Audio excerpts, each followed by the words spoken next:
Welcome, ladies and gentlemen, to Wisdom and Wit. We've got a hell of a show for you tonight, so buckle up and prepare for some good old-fashioned American comedy. Now, I know what you're thinking. Jimmy, ain't you worried about offending someone? Well, let me tell you something. I once worried about offending folks, but then I remembered.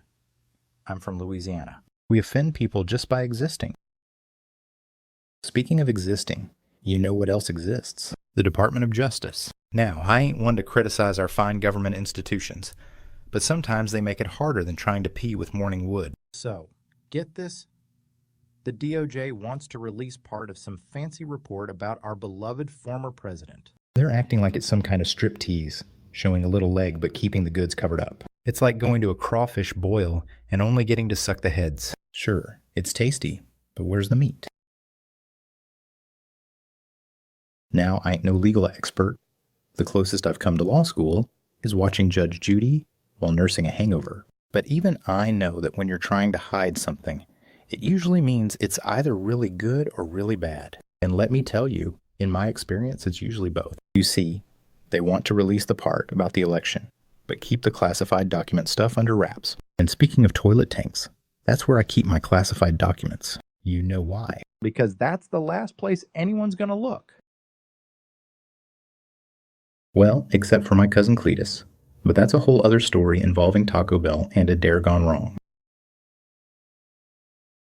Now, I don't know about y'all, but when someone tells me I can't see something, it just makes me want to see it more.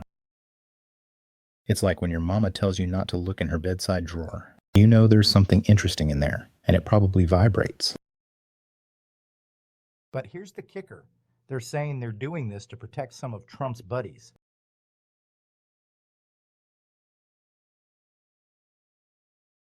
It's like when your friend asks you not to tell his wife about the strip club, and you're thinking, buddy, I'm more worried about my own wife finding out. You know, it reminds me of that time I tried to sneak a gator into my ex-wife's above-ground pool. I thought I was being slick, only showing her the tail while keeping the bitey end hidden. Let's just say, it didn't end well for anyone involved, especially not for my favorite pair of jorts. But hey, at least the DOJ is trying to be fair, right? They're like that one friend who always splits the bill evenly, even though you only had a salad and he ordered the lobster. It's the thought that counts, I guess. Now, I don't want to get too political here. Last time I did that, I ended up with a tractor parked on my lawn and a strongly worded letter from the local taxidermist. But I will say this.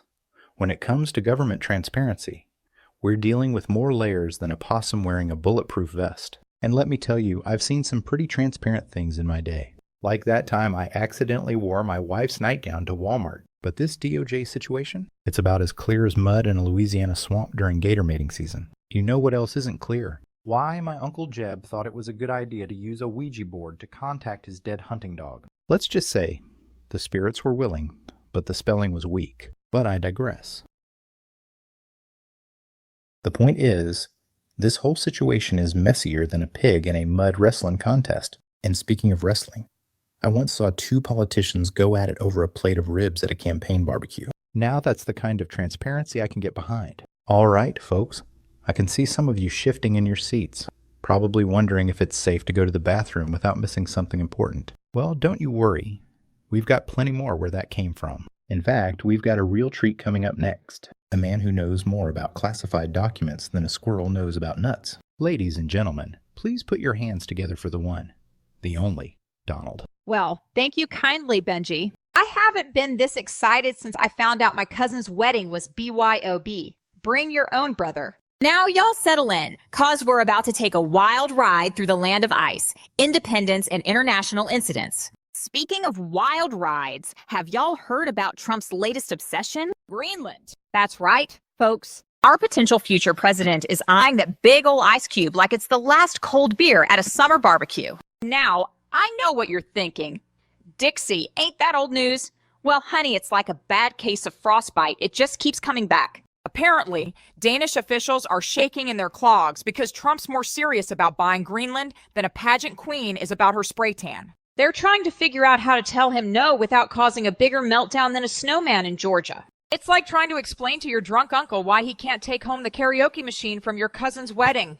It's just going to end in tears possibly an international incident. Now, y'all might be wondering why Trump's so hot and bothered about a chunk of ice bigger than Taylor Swift's list of ex-boyfriends. Well, turns out Greenland's got more strategic importance than a porta potty at a chili cook-off. It's all about keeping an eye on those sneaky Russians and Chinese. I tell ya, those folks are more interested in the Arctic than a Kardashian is in a camera. Climate change is opening up new waterways faster than a Southern belle opens her fan on a hot summer day. Pretty soon, we'll have cruise ships full of tourists in bikinis sailing past polar bears. Talk about a culture shock. Those bears will be more confused than a vegetarian at a barbecue competition. But here's where it gets trickier than trying to eat spaghetti with a spoon. Greenland's pushing for independence like a teenager asking for the car keys. They're looking at Denmark and saying it's not you, it's me. Actually, it is you. We're breaking up.